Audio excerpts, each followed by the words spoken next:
Welcome to Story with Joel Johnson. Today I want to tell you a story I heard several years ago. It's so imprinted upon my mind that I can't let it go. And I think about it quite often.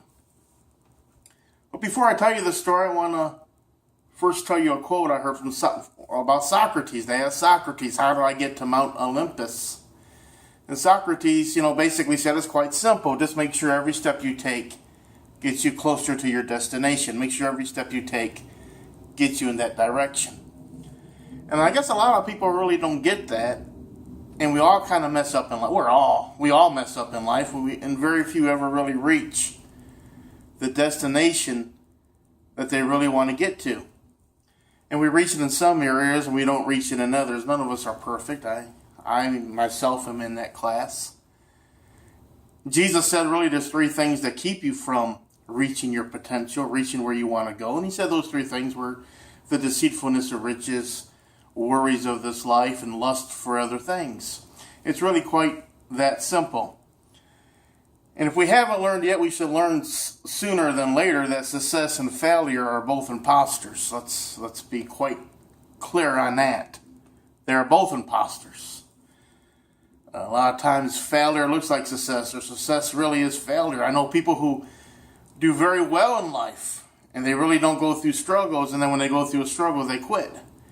And really, when things come easy to you, that's really not a blessing. It's sometimes very much a curse. But I said all that to say this about the story. This woman was in a maternity ward. She's a nurse in a maternity ward, a birthing nurse, I think is what they call her. I'm not quite sure. And this lady was having her child. And as she was having her child, she stopped pushing. She got tired. She got wore out. And she just stopped. And the doctor and the nurse, said, take a second. Get your strength back. And she did. And she started pushing again. And it was a real struggle for this child to come out. And she kept on pushing and pushing and pushing. And by this time, she was absolutely exhausted.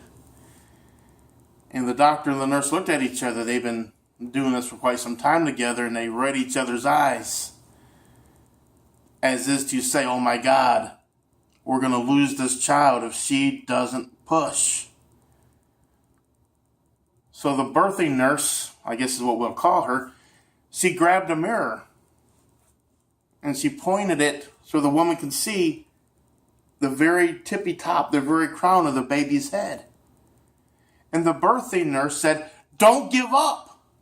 Don't give up. Don't forget what you are here for. And the mother got a second wind and pushed the baby out because she was reminded why she's here. And I think we forget why we're here. I think we forget the plans, the dreams, and the goals we've had and have. I remember a friend of mine asking me, she said, how do I get my child to obey me? How do I get my child to mind me? How do I get my child to behave? And I always responded this way. To anybody who's asked me that question ever, is that why you had a child? Is that the reason why you gave birth to a child, for you can have somebody to obey you? And I tell them, I think you're missing the whole point. And they were. And I have Christians tell me about heaven and hell, and I always say, don't you think there's more to it than just that? Though that's probably the ultimate thing, don't you think there's a lot more in the plan of God than just heaven and hell? I ask people at work, don't you think there's more to this life than 40 hours a week? And I look at people who are struggling in relationships and I say, don't you think there's something more than you having to be right? Isn't there more to life than just being right? And once again, the three things that will always throw you off is the deceitfulness of riches, the desire or the lust for other things, and the cares and worries of this world.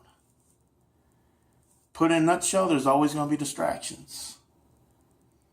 But if you forget what you're here for, you're going to lose whatever you've been trying to birth into your life. But if you remember and remind yourself all the time, why are you here? Why are you a parent? Why are you a spouse? Why are you an employee? Why are you an employer?